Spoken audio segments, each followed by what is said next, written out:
Olá amigos, bem-vindos a mais um vídeo. Hoje vou explicar-vos quantas provas devem fazer por mês. Esta é a dúvida que me colocam muitas vezes, quantas provas devo fazer, e eu vou responder-vos. Bem, mas antes disso não se esqueçam de subscrever o canal, ativar as notificações, aí no sininho em baixo, e partilhar com os vossos amigos e deixar o vosso like, o joinha. Vamos lá então ao vídeo. O que é que os corredores profissionais fazem? Normalmente os corredores profissionais o que fazem é definem qual é que é o período em que vão fazer as provas, aquelas provas importantes, aqueles campeonatos, aquelas provas que são relevantes, as provas-alvo, e então depois metem uns meses para trás e então dividem esse período em várias fases. Então um período de base em que fazem treinamento de corrida leve e de treino de força. Depois fazem um treino específico, um período específico, onde vão treinar para aquelas provas específicas que são as provas-alvo, e depois tem o período competitivo, onde fazem então as provas e querem obter os melhores resultados. Portanto, é assim que os corredores profissionais fazem. Só que isso implica estar vários meses sem participar em provas, muito embora no período específico já façam algumas provas para testar os seus limites e para se habituarem ao ritmo da competição, estão vários meses sem fazer provas e só depois, no período mesmo competitivo, é que fazem a maior parte das provas. No entanto, os corredores amadores não fazem isso e pretendem participar em muitas provas ao longo do ano. Raramente fazem estes períodos de base, períodos específicos e períodos competitivos, com exceção de quando se preparam para uma prova como a maratona e algumas meias maratonas, por causa da distância em que têm que fazer alguma preparação extra para conseguir aguentar os 42 km, mas para provas de 10 km, para provas de 5, normalmente os corredores amadores não fazem este período tão longo de treinos. Então a dúvida que se coloca é: qual é o número ideal de provas a realizar por mês para um corredor amador? Isto vai depender muito do tipo de corredor que é. Se for um corredor recreativo, daqueles corredores que gostam do ambiente da corrida, querem participar em provas para se divertirem, para terem por causa do ambiente, e não estão tão preocupados em performance, então até podem fazer provas todas as semanas, não tem mal nenhum.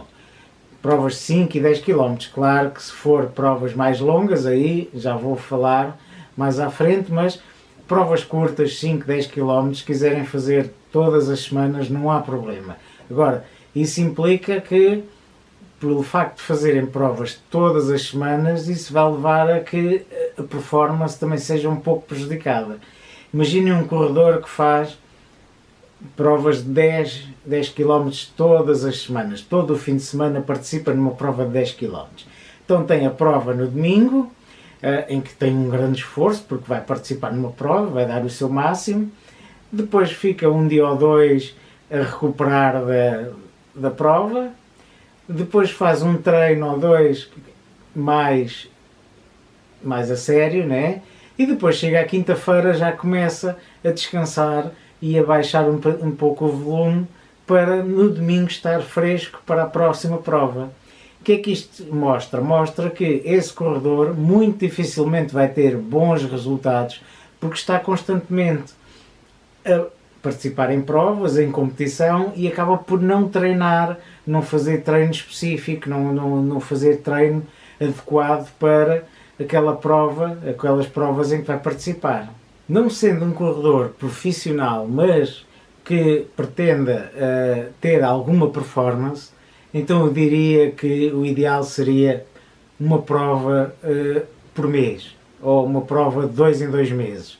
Isso vai permitir que, principalmente provas mais curtas, 5 e 10 km, porque aí isso vai permitir fazer algum treino com alguma coerência, com alguma base, e depois chegar àquele momento, uma semana antes da prova, descansar um pouco, e depois chegar fresco ao dia da prova e fazer um grande resultado.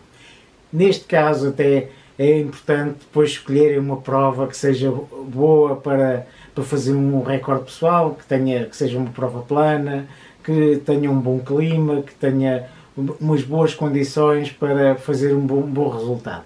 Portanto, uma prova por mês ou uma prova a cada 2 meses é um bom princípio para ter bons resultados.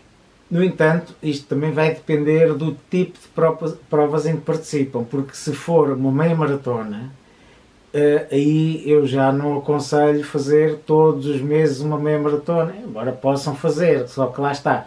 É quase como o tema que falei há pouco dos corredores mais recreativos. Se eu faço uma meia maratona todos os meses, provavelmente não vou ter grandes resultados. E, portanto, eu diria que uma meia maratona a cada 3, 4 meses será o tempo ideal para, após uma meia maratona, terem uma semana ou 2 de descanso, depois começar a treinar novamente um pouco mais a sério e depois uma semana ou 2 antes da prova, então começar a reduzir a carga para chegarem frescos ao dia da prova. Aí tudo bem, é 3, 4 meses entre cada meia maratona poderá ser a situação ideal.